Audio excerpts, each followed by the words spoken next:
تو شیطان کا یہ بہت بڑا دھوکہ ہے. شیطان گناہ کا کام جب کروانا چاہتا ہے تو شیطان ہمارے دماغ میں یہ وسوسہ ڈالتا ہے ابھی تم گناہ کر لو، بعد میں تم سدھر جانا، بعد میں توبہ کر لینا. آئیے قرآن سے ایک واقعہ آپ کو سناتا ہوں.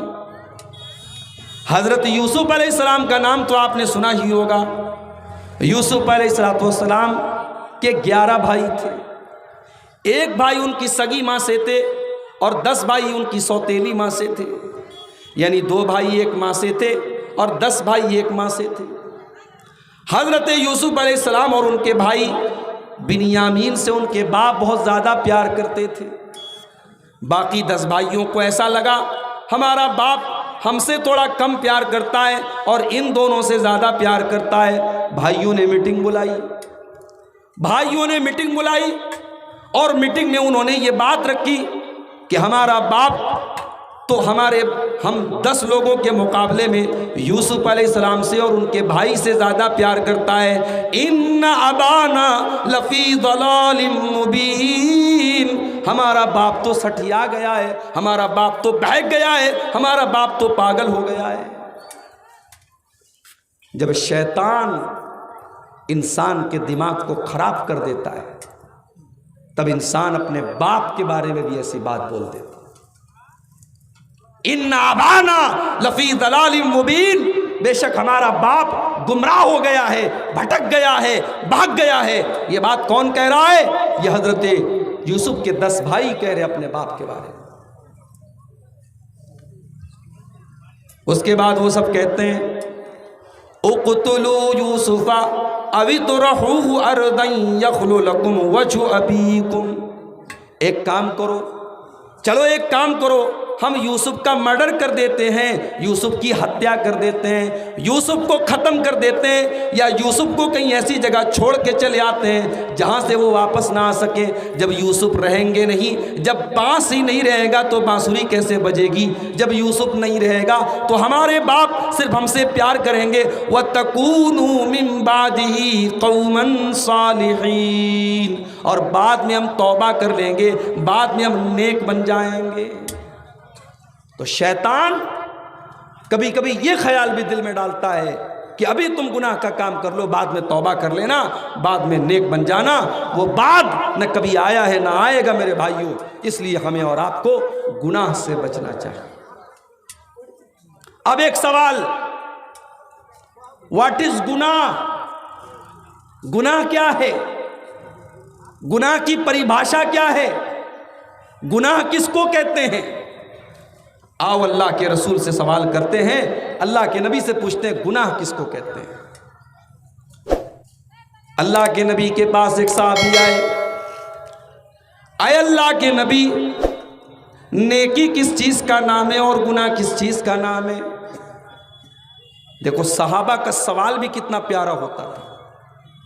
ابھی آج میرے موبائل پر ایک صاحب کا کال آیا کہ حضرت آدم علیہ السلام دنیا میں جب آئے تو سب سے پہلے کون سا پھل کھایا؟ میں نے کہا بھائی صاحب آپ کو بڑی فرصت ہے کیا؟ آپ کو یہ جان کر کے کیا مل جائے گا کہ حضرت آدم نے سب سے پہلے کون سا پھل کھایا؟ کہا مولوی صاحب آپ کو جواب آتا ہے تو بتا دیجئے ورنہ چھوڑ دیجئے. میں نے کہا مجھے نہیں آتا. بولے مجھے آتا ہے، حضرت آدم نے سب سے پہلے انگور کھایا تھا. اس طریقے کے فالتو سوالات آج لوگ اپنے علماء سے کرتے ہیں. صحابہ کرام جب اللہ کے رسول سے سوال کرتے تھے، صحابہ کرام کے سوال کے اندر بھی ایک درد ہوتا تھا، ایک تڑپ ہوتی تھی، اپنی نجات کی فکر ہوتی تھی، اپنی آخرت کی فکر ہوتی تھی. سوال کیا ہے اللہ کے نبی، نیکی کس کو کہتے ہیں، گناہ کس کو کہتے ہیں؟ اللہ کے نبی نے فرمایا البر حسن الخلقی، نیکی اپنے اخلاق کو اچھا بنانے کا نام ہے. آپ 5 ٹائم کے نمازی ہیں، آپ رمضان کا روزہ بھی رکھتے ہیں، آپ اپنے مال کی زکوٰۃ بھی نکالتے ہیں، آپ نے حج بھی کر لیا، آپ نے عمرہ بھی کر لیا، لیکن آپ لوگوں سے جھوٹ بولتے ہیں، آپ وعدہ خلافی کرتے ہیں، آپ بے ایمانی کرتے ہیں، آپ اپنی زبان سے لوگوں کو تکلیف پہنچاتے ہیں، آپ نمازی ہیں، آپ روزے دار ہیں، آپ زکوٰۃ دینے والے ہیں، سب کچھ آپ کر رہے ہیں، لیکن اگر آپ کا اخلاق اچھا نہیں ہے، آپ کا کیریکٹر اچھا نہیں ہے، آپ کا چرتر اچھا نہیں ہے، تو آپ نیک نہیں ہیں، آپ شریعت کی نظر میں نیک نہیں ہیں، اچھے نہیں ہیں۔ کیوں؟ اللہ کے نبی نے فرمایا نیکی کیا ہے؟ اپنے اخلاق کو بہتر بنانے کا نام۔ اس کے بعد آپ نے فرمایا وَالْإِثْمُ مَا حَاكَ فِي صَدْرِكَ وَكَرِهْتَ أَن يَطَّلِعَ عَلَيْهِ النَّاسِ۔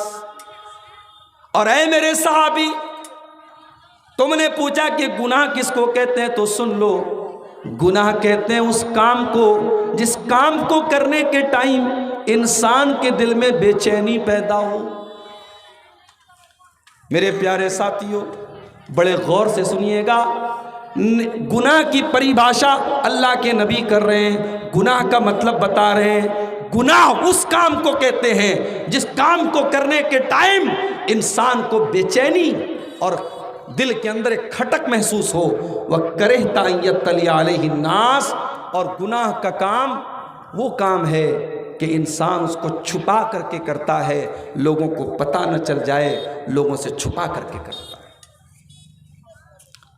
کام وہی ہے، شوہر اپنی بیوی کے ساتھ بھی کرتا ہے، اور کام وہی ہے ایک فاحشہ عورت کے ساتھ بھی ایک انسان کرتا ہے۔ شوہر اپنی بیوی کے ساتھ وہ کام کر رہا ہے، دنیا کی نظر میں کوئی عیب نہیں ہے، کوئی گناہ نہیں ہے، انسان سکون اور اطمینان کے ساتھ اپنی جائز خواہشات کو پورا کر رہا ہے، اور اسی کام کو ناجائز طریقے سے پورا کرنے والا ڈر ڈر کے کرتا ہے، اس ڈر کے ساتھ کرتا ہے کہیں میرا ویڈیو لیک نہ ہو جائے، کہیں میرے بارے میں پتہ نہ چل جائے، کہیں میرے ہوٹل کے کمرے کے بارے میں کسی کو معلوم نہ ہو جائے۔ میرے پیارے ساتھیوں، گناہ کا کام اس کام کو کہتے ہیں جس کام کو کرنے کے ٹائم آپ کے دل میں بے چینی پیدا ہو، اور جس کام کو کرنے کے ٹائم آپ کو یہ ڈر ہو کہ لوگوں کو وہ کام پتہ نہ چل جائے۔ لیکن ایک بات یہاں پہ نوٹ کر لیجیے کہ گناہ کرنے کے ٹائم اگر دل میں بے چینی پیدا ہو رہی ہے تو یہ اس بات کی پہچان ہے کہ ابھی ایمان آپ کے دل میں موجود ہے، ابھی ایمان باقی ہے۔ جس دن گناہ کرنے کے باوجود آپ کے دل میں کوئی شرمندگی محسوس نہ ہو، آپ کو کوئی بے چینی محسوس نہ ہو، آپ کو دل میں کوئی کھٹک محسوس نہ ہو، اور گناہ کرنے کے بعد بھی آپ کو اچھا لگے، گناہ کرنے کے بعد بھی آپ کو فخر محسوس ہو، سمجھ جائیے کہ آپ کے دل سے ایمان جا چکا ہے، ایمان رخصت ہو چکا ہے، ایمان کا جنازہ آپ نے نکال دیا ہے، ایمان ختم ہو چکا ہے۔ اس لیے کہ جب تک دل کے اندر ایمان موجود ہے تب تک گناہ کرنے کے ٹائم انسان کے دل میں کھٹک رہتی ہے۔ گناہ کرنے کے ٹائم دل میں کھٹک کا ہونا یہ ایمان کی نشانی ہے۔ اسی لیے اللہ کے پیارے نبی فرماتے ہیں کل امتی معافن الا المجاہرین، میری امت کے تمام لوگوں کے گناہ تو معاف ہو سکتے ہیں مگر ان لوگوں کے گناہ معاف نہیں ہوں گے جو کھلم کھلا گناہ کریں گے، جو علل اعلان گناہ کریں گے، جو گناہ کرنے کے بعد گناہ کی پبلسٹی کریں گے۔ آپ نے فرمایا رات کو ایک انسان کوئی گناہ کا کام کرتا ہے، رات میں اس نے کوئی گندا کام کیا، کوئی غلط کام کیا، اللہ نے اس کے گناہ کے اوپر پردہ ڈال دیا، صبح ہو گئی وہ اپنے گناہ کے بارے میں لوگوں کو بتانے لگا، اللہ نے تو اس کے گناہ کے اوپر پردہ ڈال دیا تھا مگر وہ اپنے گناہ کے بارے میں لوگوں کو بتا رہا ہے، لوگوں کو اور زیادہ اکسا رہا ہے۔ اللہ کے نبی نے فرمایا ایسے انسان کے گناہ اللہ تعالیٰ معاف نہیں کرے گا جو گناہ کرنے کے بعد گناہ کی پبلسٹی کرتا ہے، گناہ کا اعلان کرتا ہے۔ اور ایک بات اور نوٹ کر لیجئے، جب ہم اور آپ کوئی گناہ کا کام کرتے ہیں اس گناہ کے کام سے ہماری روزی روٹی کے اوپر بھی اثر پڑتا ہے، ہمارے بچوں کے منہ کا نوالا چھین لیا جاتا ہے، اللہ کے پیارے نبی فرماتے ہیں ان العبد لیحرم الرزق بذنب یصیبہ، بندے کی روزی کو چھین لیا جاتا ہے اس کے گناہ کی وجہ سے۔ گناہ کی وجہ سے آپ کے کاروبار پر اثر پڑتا ہے، آپ کے بچوں کی صحت پر اثر پڑتا ہے، آپ کے گھر کے سمبندوں پر اثر پڑتا ہے، پتی پتنی کے رشتے پر اثر پڑتا ہے، ساس بہو کے رشتے پر اثر پڑتا ہے۔ گناہ اتنی منحوس چیز ہے جو آپ کی روزی روٹی اور آپ کے گھر کے اوپر بھی اثر ڈالتی ہے میرے پیارے سے۔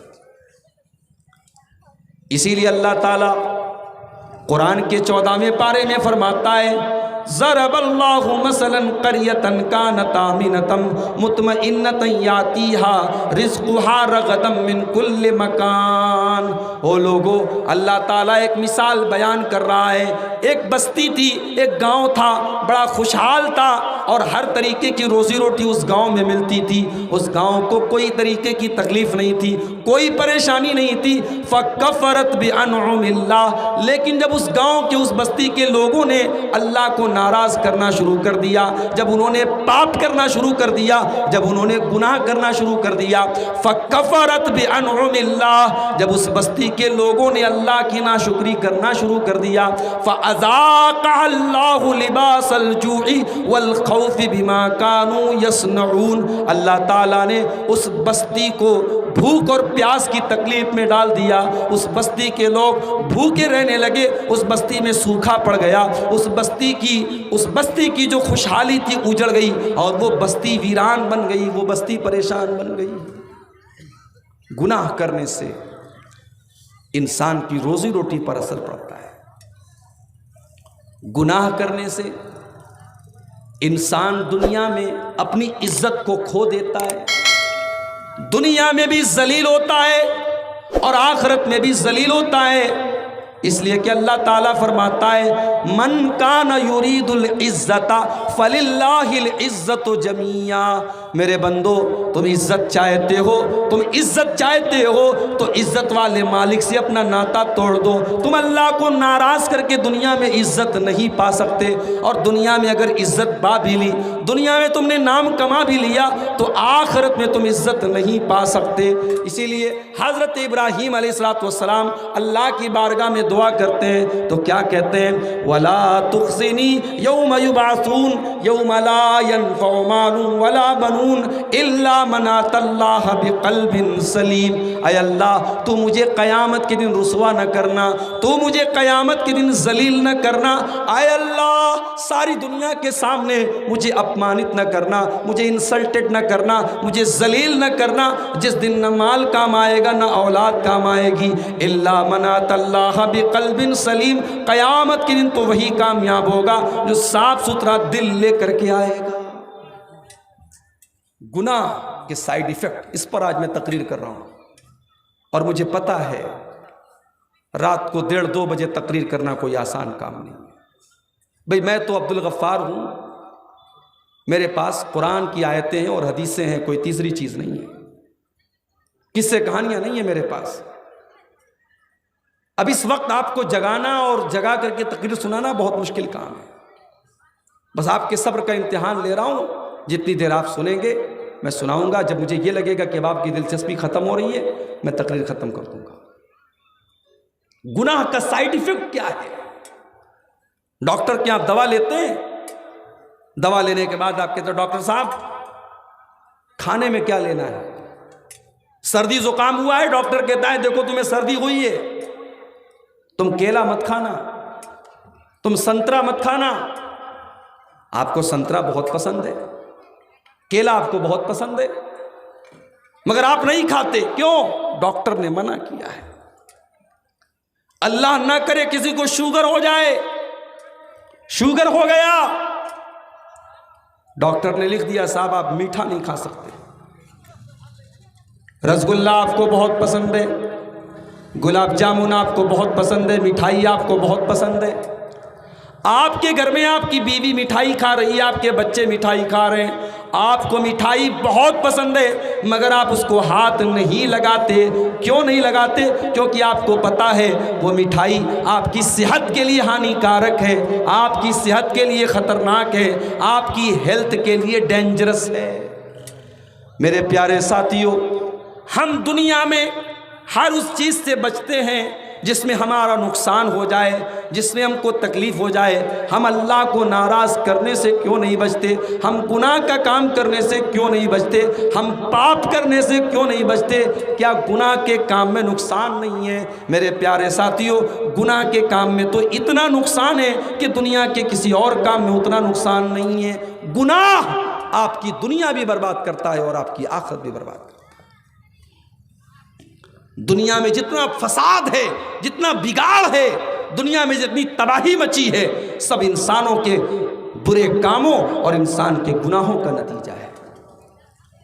اسی لیے اللہ تعالیٰ فرماتا ہے ظہر الفساد فی البر والبحر بما کسبت ایدی الناس۔ او لوگو، تمہیں دنیا میں جو بھی فساد نظر آ رہا ہے، تمہیں دنیا میں جو بھی پریشانیاں نظر آ رہی ہیں، جو بھی بگاڑ نظر آ رہا ہے، یہ لوگوں کے کرتوت کا نتیجہ ہے، یہ لوگوں کے گناہوں کا نتیجہ ہے۔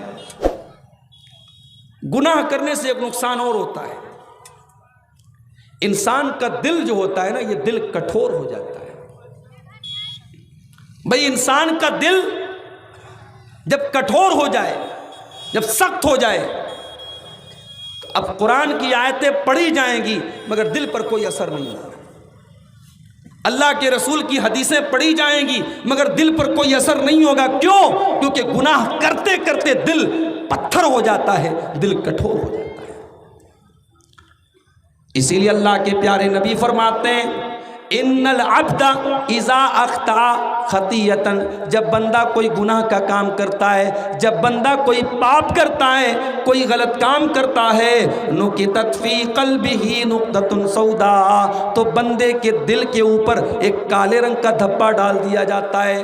بندے کے دل پر ایک کالے رنگ کا دھبا ڈال دیا جاتا ہے۔ اگر بندہ توبہ کر لیتا ہے تو وہ دھبا ہٹا دیا جاتا ہے، لیکن اگر بندہ بار بار گناہ کرتا ہے تو وہ کالے رنگ کے دھبے اس کے دل پر پڑتے چلے جاتے ہیں، حتیٰ تعلو قلبہ، یہاں تک کہ وہ کالے رنگ کے دھبے اتنے زیادہ ہو جاتے ہیں، اتنے زیادہ ہو جاتے ہیں کہ اس کے دل